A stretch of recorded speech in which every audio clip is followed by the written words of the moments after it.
Assalamualaikum warahmatullahi wabarakatuh. Let me introduce myself. My name is Alika Azahra, NPM 234119090. I'm from class management 23A. Okay, here I will explain about sifat manajemen strategik. Jadi, manajemen strategik adalah proses merumuskan, mengimplementasikan, dan mengevaluasi keputusan-keputusan lintas fungsi yang memungkinkan organisasi mencapai tujuan jangka panjangnya. Fokus utamanya adalah mencapai keunggulan bersaing.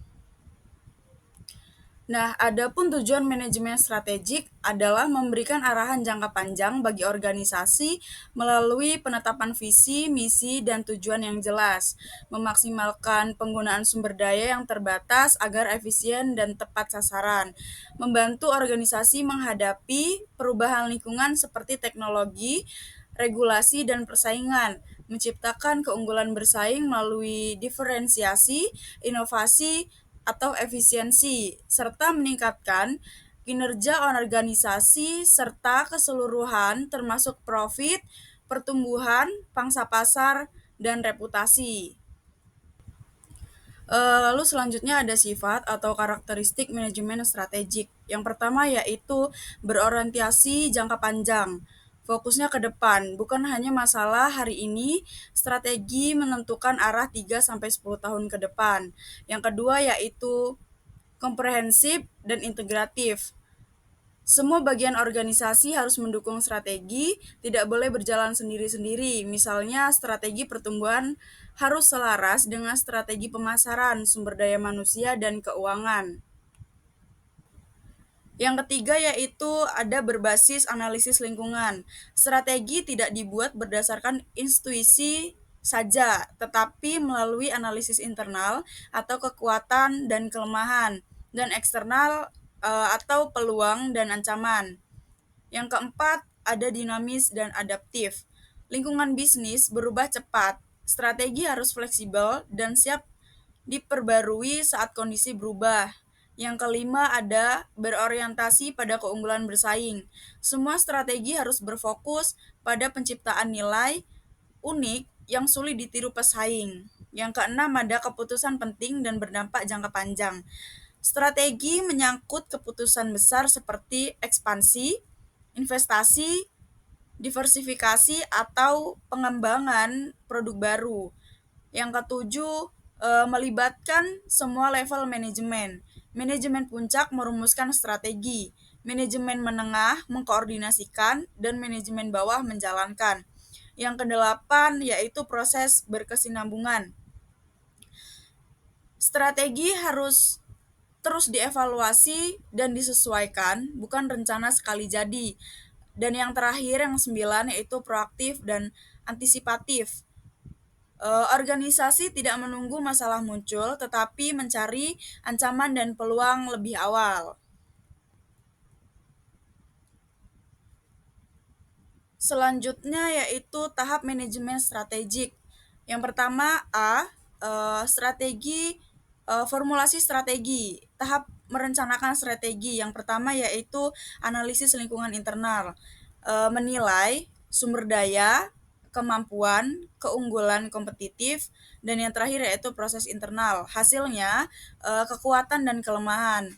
Yang kedua ada analisis lingkungan eksternal, melihat faktor yang pertama politik, yang kedua ekonomi, yang ketiga sosial, yang keempat teknologi, yang kelima lingkungan, dan yang terakhir hukum. Hasilnya peluang dan ancaman. Yang ketiga menentukan visi dan misi. Visi gambaran masa depan dan misi alasan keberadaan. Yang keempat yaitu merumuskan tujuan jangka panjang. Contohnya meningkatkan pangsa pasar, menambah cabang, meningkatkan profit. Yang kelima yaitu merumuskan alternatif strategi. Strategi tingkat korporat, bisnis, dan fungsional. Yang B, implementasi strategi, tahap menjalankan strategi yang sudah dibuat. Yang pertama yaitu pengembangan kebijakan. Kebijakan dibuat untuk mendukung jalannya strategi, misalnya kebijakan sumber daya manusia, pemasaran, dan operasional. Yang kedua ada pengalokasian sumber daya. Sumber daya seperti dana, sumber daya manusia, teknologi dialokasikan sesuai kebutuhan strategi. Yang ketiga yaitu desain struktur organisasi. Struktur organisasi disesuaikan agar strategi dapat berjalan, misal menambah divisi digital. Yang keempat yaitu kepemimpinan dan komunikasi. Pimpinan harus menggerakkan anggota dan menjelaskan tujuan strategi agar semua memahami arah organisasi. Yang kelima yaitu pengelolaan perubahan. Strategi baru biasanya menimbulkan resistensi. Manajemen harus mengelola perubahan dengan baik. Selanjutnya yang C, evaluasi strategi. Tahap meninjau kembali strategi. Yang pertama yaitu mengukur kinerja, menggunakan indikator seperti laba, market share, kepuasan pelanggan, dan yang terakhir yaitu produktivitas. Yang kedua ada meninjau kembali faktor internal dan eksternal. Apakah kekuatan, kelemahan, peluang, dan ancaman berubah? Yang ketiga yaitu mengambil tindakan korektif. Jika strategi tidak efektif, dilakukan revisi atau perbaikan. Selanjutnya ada jenis-jenis strategi.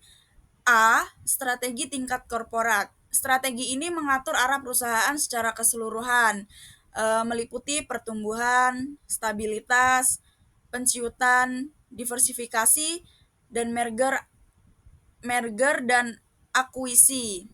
Yang B yaitu strategi tingkat bisnis. Fokus pada cara bersaing di pasar, terdiri dari cost leadership, diferensiasi, dan fokus strategi.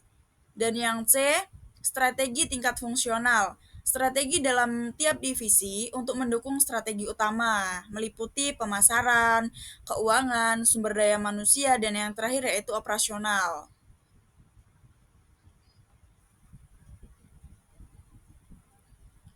Selanjutnya yaitu ada manfaat manajemen strategik, di mana manajemen strategik bermanfaat karena memberikan arahan yang jelas bagi organisasi, meningkatkan kemampuan beradaptasi terhadap perubahan, memperkuat koordinasi antar bagian, membantu menghasilkan kepuasan yang lebih baik, mengurangi resiko kegagalan, mendorong inovasi, meningkatkan efisiensi dan efektivitas operasional, serta memperbaiki kinerja organisasi dalam jangka panjang. Maybe that's enough explains from me. I'll end with wassalamualaikum warahmatullahi wabarakatuh.